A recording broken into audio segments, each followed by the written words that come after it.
오늘 본문, 우리가 읽은 본문은 사도 바울이 아마도 사도 바울 일생에서 영적으로 한 단계 더 뛰어오른 그런 모멘텀 같은 사건들이 있거든요. 그 세 손가락 안에 꼽히는 사건이라고 할 수 있습니다. 하나는 뭐죠? 뭐니 해도 예수를 믿는 자들 핍박하러 가다가 다메섹 도상에서 주님을 만나 회심한 사건이죠. 그리고 우리가 외웠던 로마서 8장, 그 전후 로마서 7장과 8장에 걸친 7장에서 마음 밑바닥을 탁 치거든요. 오라 나는 공고한 자로다. 그 마음 밑바닥에서 발견한 절망이 아니고 그 절망의 끝에서 변하지 않은 희망을 발견합니다. 끊을 수 없는 하나님의 사랑의 체험을 그 로마서 7장과 8장에서 하는 체험이 또 모멘텀 같은 사건이죠. 그래서 우리에게 귀한 로마서 8장을 그때 선물한 거 아닙니까? 외우고 계십니까? 그리고 마지막 하나가 오늘 본문의 경험입니다.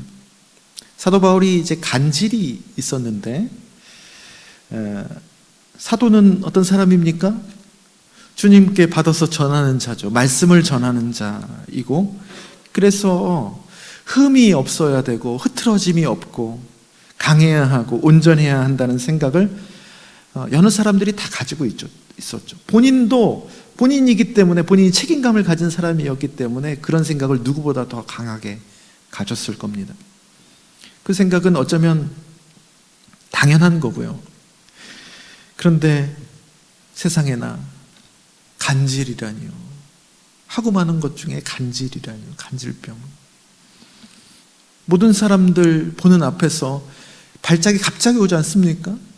이렇게 발작을 일으키기라도 한다면 그 체면이, 내가 사람 체면을 떠나서 사도 체면이 말이 아니고, 말씀을 전하는 도중에라도 그래버리면은 말씀의 권위는 이게 어떻게 되는 거며, 또 하나님의 영광을 내가 가리는 것이 아닌가 라고 자연스럽게 생각이 되었을 겁니다. 그래서 이거는 뭔가 잘못된 것이다, 이게. 그래서 그 간질병, 자신의 안에 있는 그 약한 병을 뭐라고 불렀죠? 7절에서 사탄의 사자다, 육체의 가시다, 사탄이라고 불렀습니다. 하나님하고 다른 거야. 하나님하고 뭔가를 하는데 이물질인 거예요. 그래서 8절, 내게서 떠나가게 하기 위하여 내가 3번 주께 간구했다 라고 말합니다. 그냥 3번 간구한 게 아니고 40일 금식 기도 같이 목숨을 걸고 3번 기도했다는 의미입니다. 처절하게. 그 기도 끝에 주님의 응답을 받고야 말죠. 어떤 응답을 받습니까? 9절, 나에게 이르시기를 내 은혜가 네게 족하도다. 이는 내 능력이 약한 데서 온전하여 짐이라. 그 말은 지금 너의 그 상태가, 간질을 갖고 있는 그 상태가 하나님의 은혜가 최고인 상태다. 메시지 성경에는 이렇게 표현해 놨어요. 네게 필요한 것이 그것이 전부다 라고 번역해 놓았습니다.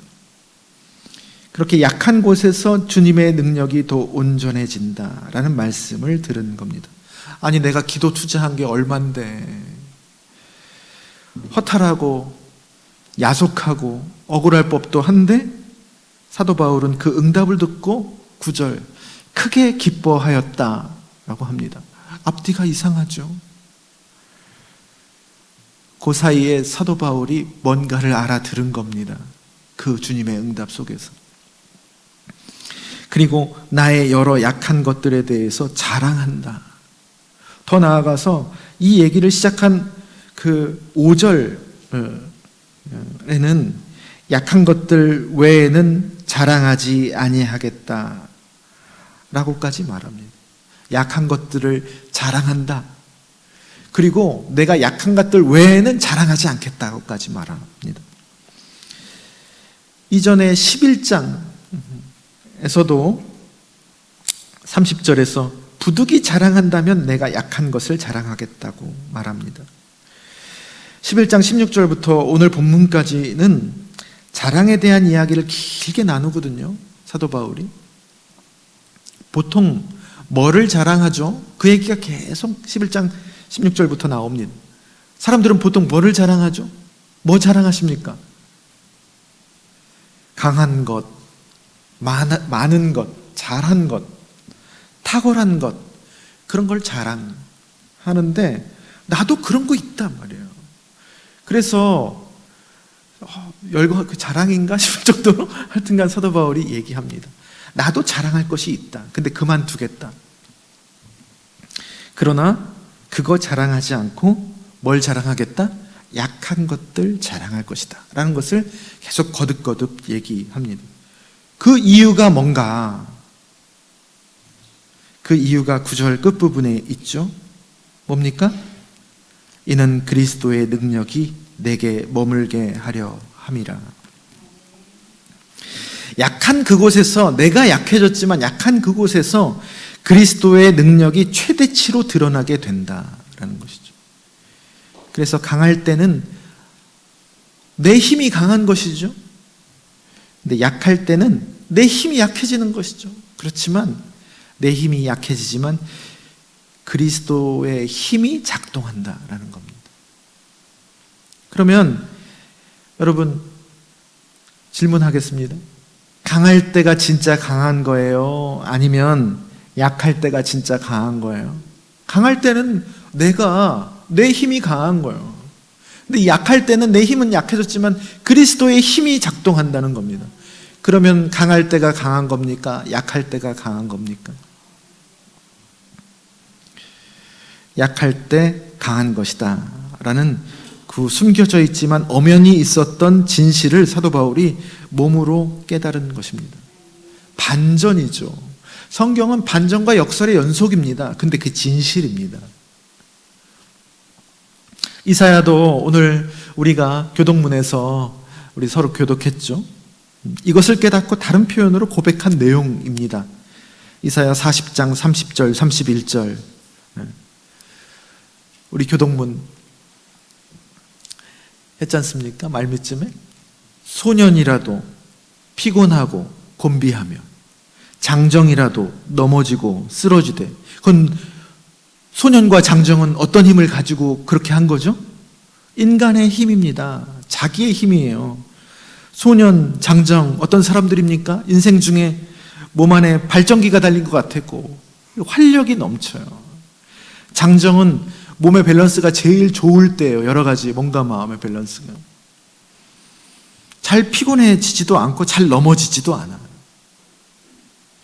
그런데 아무리 그래도 뭐라는 얘기입니까? 한계가 있다는 거예요.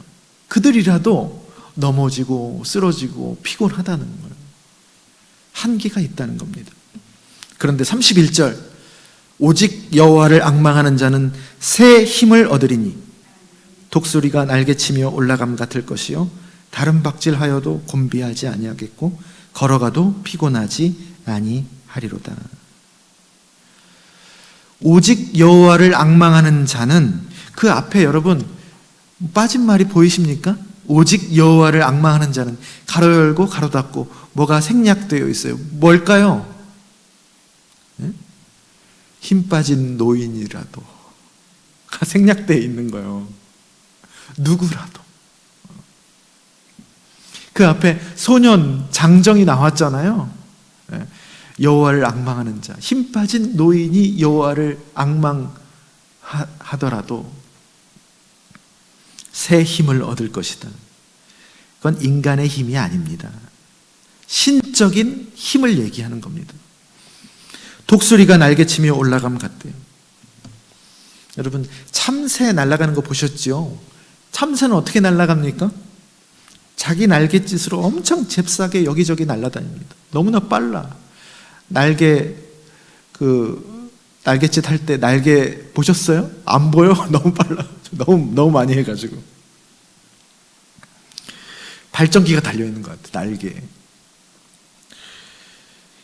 그런데 여러분, 독수리 나는 거 보셨습니까?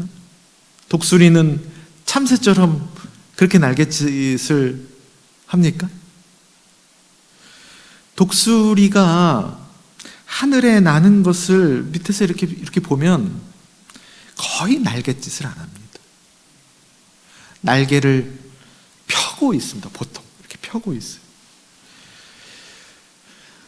근데 날거든요. 독수리는 기류를 탈 줄 아는 거예요. 공기의 흐름을 알아요. 땅에서 보면 독수리는 날개를 펴고 원을 빙빙 그리고 있는 것 같거든요.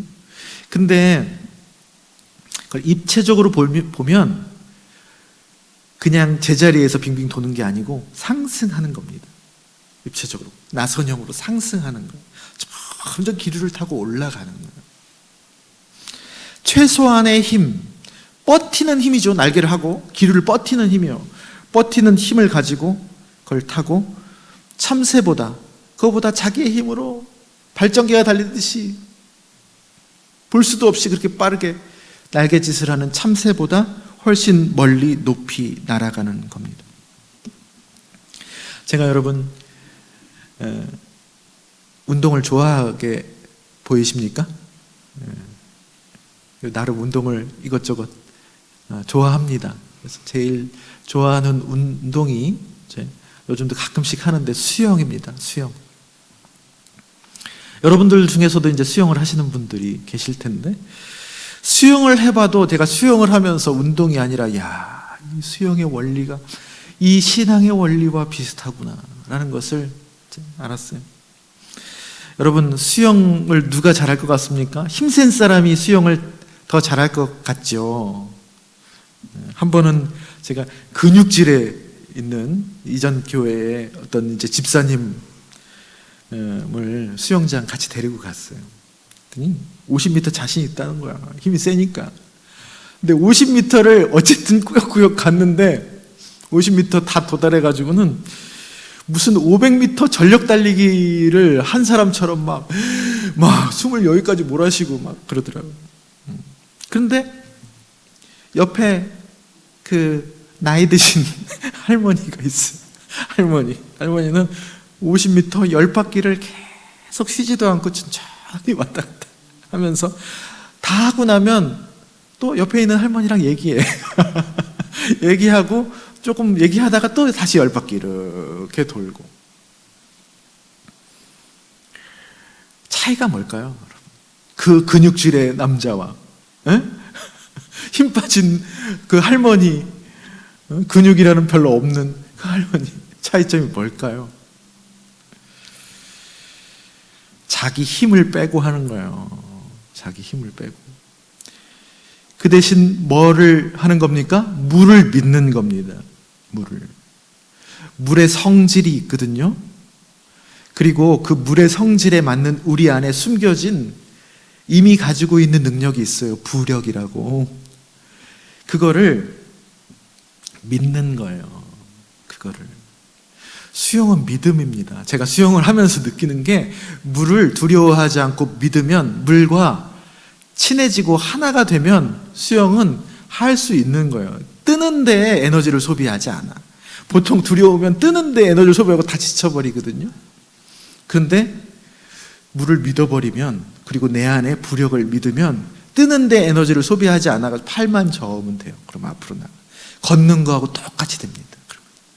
500m 걷는 거 별로 힘들지 않잖아요. 그것처럼 별로 힘들지 않아요. 우리 할머님들이 그렇게 하시는 거예요. 여기서도 그렇게 하시는 분들 계실 거예요. 아마. 힘 안 들이고 가는 겁니다.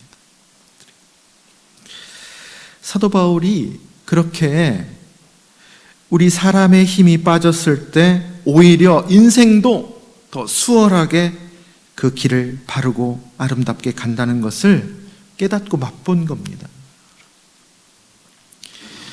근데 여러분, 여기서 약할 때 그 그리스도의 능력, 강함이 올라온다라는 비밀을 깨달은 거거든요. 근데 여기서 말하는 약함은 우리가 말하는 약함과 좀 다릅니다. 차원이 달라요. 깊이가 다릅니다. 개인적이고 특별한 그런 약함이 아니에요. 보편적이고 공통적인 인간의 약함을 말합니다. 제가 목회자로서 눈을 뜨게 해주는 회심이라고, 목회자의 회심이라고 표현할 정도의 모멘텀 같은 경험이 있었습니다. 아마 10년도 더 되었을 겁니다.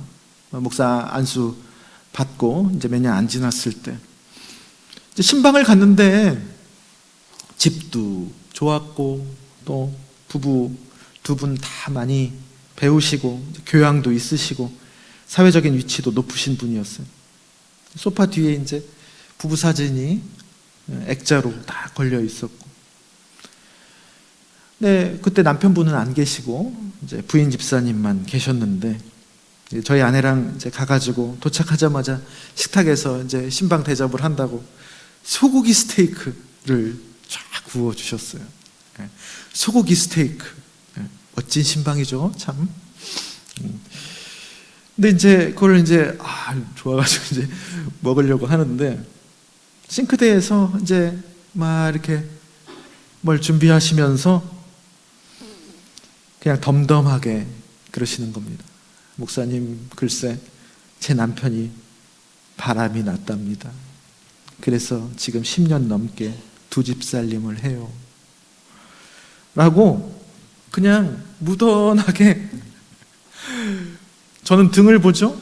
그분은 뭘 준비하면서 그런 얘기를 하는 거예요. 그때 왜 그런 생각이 제가 났는지 모르겠는데, 인간이 슬프다라는 생각이 확 밀려왔습니다. 그 얘기를 듣는데, 그 무던한 얘기를 듣는데, 저분이 슬프죠. 슬픈 얘기를 하고 있는 거죠. 근데 나도 슬퍼. 나도 내 인생을 보면, 내 마음을 보면 나도 슬프거든. 그냥 인간이 슬픈 거예요. 저분이 고통스럽다는 말이지. 10년 동안 어떻게 그러고 살았어. 두 집 살림을 하면서 유지해온 거예요. 언제 돌아올까 하고.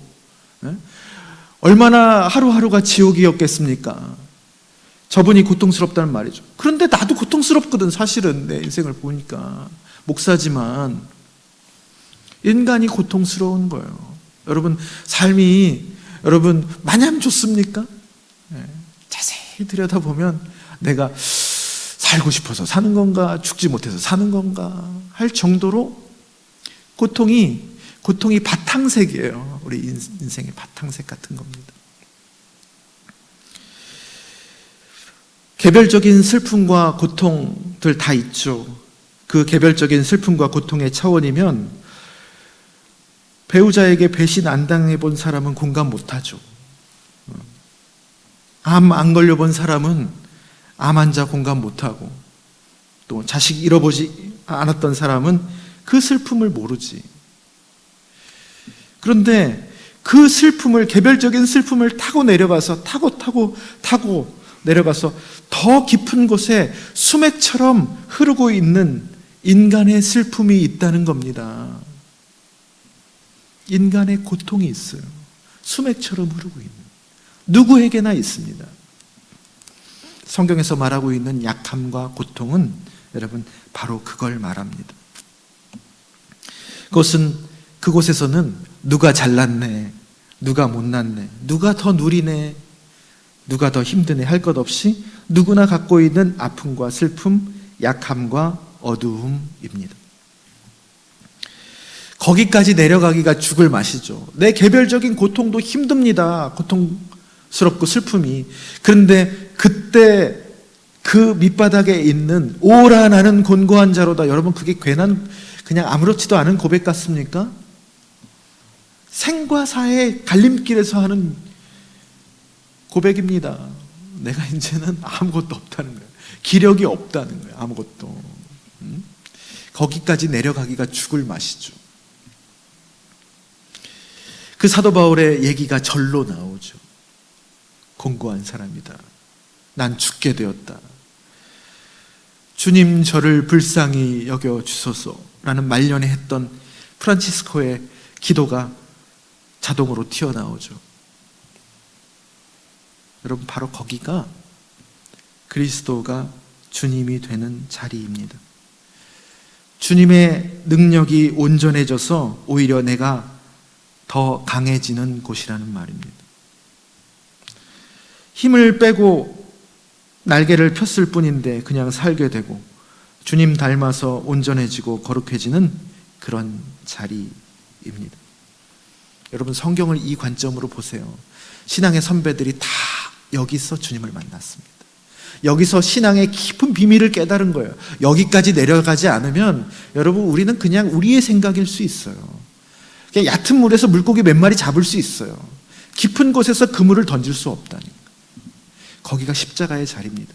십자가의 자리에서 부활이 일어나는 거예요. 그게 그리스도의 복음입니다. 그리스도 교회.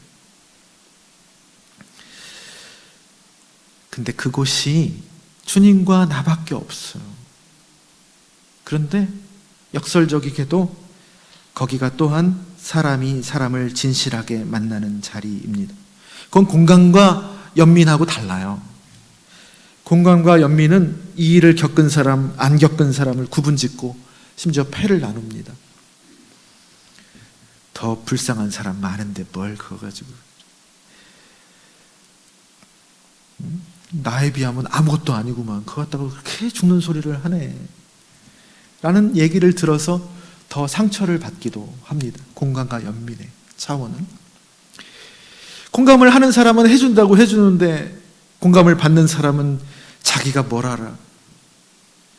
여러분, 공감의 성공 확률이 몇 % 되십니까? 경험이 있으시죠? 공감을 해준다고 했는데 성공 확률이 별로 나오지 않아요. 한 2할, 3할 될라나? 그렇습니다. 연민하는 사람, 불쌍히 여기는 사람도 나는 불쌍해서 불쌍하다고 하는데 그걸 받는 사람은 난 그렇게 불쌍하지 않은데 왜 저러나, 왜 저렇게 오바를 하나 라고 하면서 연민과 위로를 주려다가 오히려 그들을 더 언짢게 하는 결례를 저지를 수도 있습니다. 그런데 이 깊은 차원, 성경에서 말하고 있는 이 깊은 차원에서 만나는 슬픔과 고통, 약함은 설령 구체적인 경험의 차이가 날 수 있어요. 우리가 암 환자를 공감하기 위해서 암을 일부러 걸릴 수는 없는 거잖아요. 그런데 구체적인 경험의 차이가 날지라도 오히려 그 밑에서 만나면 깊게 연결되어 있음을 느낍니다. 누가 더 누가 덜이 아니에요. 그냥 우리가 다 아픈 거예요. 우리가 다 슬픈 거예요. 거기서 만나는 너와 나의 고통을 성경은 컴패션이라고 합니다. 그 고통을 컴하는 거예요. 함께 하는 거예요. 그거를 긍휼이라고 합니다. 그래서 산상수훈 예수님의 팔복에서 5번째 행복이잖아요. 긍휼입니다. 긍휼히 여기는 자예요. 단순히 그냥 불쌍히 여기는 자가 아닙니다. 연민하는 자가 아니에요. 자기 자신의 존재 깊은 곳에서 고통과 슬픔을 이끌어낼 줄 아는 사람, 그래서 다른 이의 근원적인 고통과 슬픔과 진정으로 만나는 자는 행복하다. 저가 긍휼히 여김을 받을 것이다. 당연하죠. 서로 연결되어 있는데 그쪽 차원에서 가면 서로 연결되어 있기 때문에 긍휼히 여기는 것이 긍휼히 여김을 받는 겁니다. 긍휼이라는 것은 원래 그렇게 상호적입니다. 자동입니다. 그 이야기를 내가 들으면서 내가 치유가 되는 거예요. 그도 치유가 되고, 그리고 그 자리에서 무엇보다 주님과 연결됩니다. 그 치유는 그냥 치유가 아니고 신적 치유와 회복이 일어나는 겁니다. 사랑하는 낮은동산교회 성도 여러분, 바로 이 깊은 약함에 대한 인식에서 우리가 비로소 안식할 수 있습니다. 여기까지 내려가야 고통스러운 작업이죠. 그런데 여기에서 비로소 안식할 수 있습니다. 오후에 비전 세미나 하는데 목회 철학의, 우리 교회 목회 철학의 첫 번째가 이 쉼의, 안식의 공동체를 지향하는 거예요. 그냥 쉬자는 게 아니에요, 여러분. 사람은 이렇게 깊은 안식을 누리면 나아지게 되어 있습니다. 착해지게 되어 있어요. 모셔서 그러는 거예요, 모셔서. 너무 버거워서, 너무 슬퍼서 그러는 거예요. 수고하고 무거운 짐이 너무 많아서 그러는 거예요. 그것을 그 밑바닥의 근원 자리에서 내려놓으면 사람은 안에 있는 하나님의 형상, 주님 로마서 8장에서 얘기했던 끊을 수 없는 주님의 사랑을 받은 참 자아가 나옵니다. 다음 주일 설교 때 안식의 마지막 주제 공동체를 얘기할 것인데, 여러분, 공동체가 바로 이 약함과 약함이 만나서 이루어지는 곳이 바로 진정한 주님의 공동체입니다. 약할 때 그리스도가 온전해지는 것이잖아요. 그래서 자신이 저 밑바닥이 약하고 슬프고 죽을 수밖에 없는 존재라는 것. 여러분, 그게 진실 아닙니까? 여러분, 그게 진실이잖아요. 사람은 눈앞에 있는 현실만 보면 어떻습니까? 우리가 자기가 영원히 살 것처럼 삽니다. 자기가 마치 안 죽을 것처럼 행동한다고 그렇게 선택하고, 눈앞에 있는 현실만 보면 그렇습니다. 환상이죠. 어리석음입니다. 근데 진실을 보잖아요. 과거, 현재, 미래까지 보면 우리는 어떻습니까? 우리는 약해요. 약했음에도 불구하고 여기까지 살아왔지, 과거에. 현재도 약해. 현재도 슬퍼요. 우리의 삶이 고통이에요. 앞으로 나아지려나? 그렇지 않아요. 그게 진실이거든요. 그리고 죽어요, 우리는 반드시. 네? 안 죽지 않아요. 네. 태어나는 것은 순서가 있지만 죽는 것은 순서가 없다는 얘기 하지 않습니까? 네. 반드시 죽습니다. 그게 진실입니다. 신앙은 그 진실에 터박아서 이제는 어떻게 할 것인가를 고민하는 것이에요. 거기에 무슨 거품이 있습니까, 여러분? 각자가 그 진실을 점점 주님하고 이끌어내는 거예요. 그리고 그걸로 딱 만나는 겁니다. 그래서 겸손해질 수밖에 없어요. 그 자리로 내려가면 내려갈수록. 우리가 진실 앞에서 무력하거든. 우리가 털끝 하나 할 수 없거든. 욥이 하나님의 만난 과정입니다, 그게. 능력으로, 강함으로 우리가 주님을 만나는 것이 아니라 약함으로, 그냥 함께 존재함으로 주님을 만나고 사람을 만나는 겁니다. 그랬을 때 공동체의 위화감은 점점 사라집니다. 공동체의 위화감 여러분 아시죠? 네. 순모임을 여러분 하고 싶지요. 근데 안 하는 이유가 있습니다. 좋게 만나려다가 상처가 더 많은 경우가 있어요. 준비가 안 되면 그래요. 위화감 때문에 그렇습니다. 서로 얘기를 나누다 보면, 서로 집에서 초대하다 보면 사람인지라 그런 마음들이 들어요. 너는 부자냐? 나는 가난한데. 너는 많이 배웠냐? 난 무식쟁이인데. 말은 안 합니다. 속으로 상처를 계속 받아. 너는 사회적 지위가 높냐? 나는 사실 말하기도 좀 부끄러운 일을 하는데. 너는 장로냐? 나는 타이틀이 없는데. 너는 마리아냐? 나는 마르다인데. 저 집사는 자식이 서울대 갔는데 나는 자식이 대학도 못 갔는데. 여러분, 이게 계속 갑니다. 교회에서, 공동체에서는. 10년, 20년 세월이 흘러간다고 이게 좁혀질 것 같습니까? 절대 안 좁혀집니다. 어느 정도 익숙해지죠. 아, 저 사람하고는 얘기하지 말아야 되겠다. 저 사람은 내가 너무 힘들어. 너무 힘들어. 저 사람 잘못한 거 없는데 그냥 힘들어. 내가 자격지심 때문에. 그런데 각자 나는 나의 약함을 자랑하노라. 나의 슬픔과 고통, 죽을 수밖에 없는 존재임이 제 친밀한 관계의 가장 귀한 재료입니다. 라는 것을 진심으로 자각하는 사람들의 공동체에서는 여러분, 이런 외적인 차이가 점점 무의미해집니다. 그게 뭐? 인생의 진실이 그게 아닌데. 인생의 진실은 약한 거예요. 죽는 거예요. 고통스러운 거예요. 거기서 만나는 겁니다. 그 진실 안에서는 모두가 평등해요. 다. 얘기를 듣고 보면 저 사람은 웃는 게 아니었구나. 저 사람은 안 힘든 줄 알았는데 무탈한 줄 알았더니 안 그렇구나 라는 것을 그 차원에서 아는 거예요. 그렇다고 내가 뭐 해줄 것도 없어. 그냥 나도 슬프고 나도 고통스럽고 나도 죽을 수밖에 없는 존재야. 그냥 존재하는 겁니다. 그런데 기가 막힌 공동체가 이루어지는 거예요. 거기서 사람이란 존재는 비로소 깊은 쉼을 누릴 수 있습니다. 그래서 공동체를 잘 그렇게 갖고 놓으면 공동체는 우리에게 가장 귀한 선물이 됩니다. 여러분, 교회 밖 세상 사람들은요,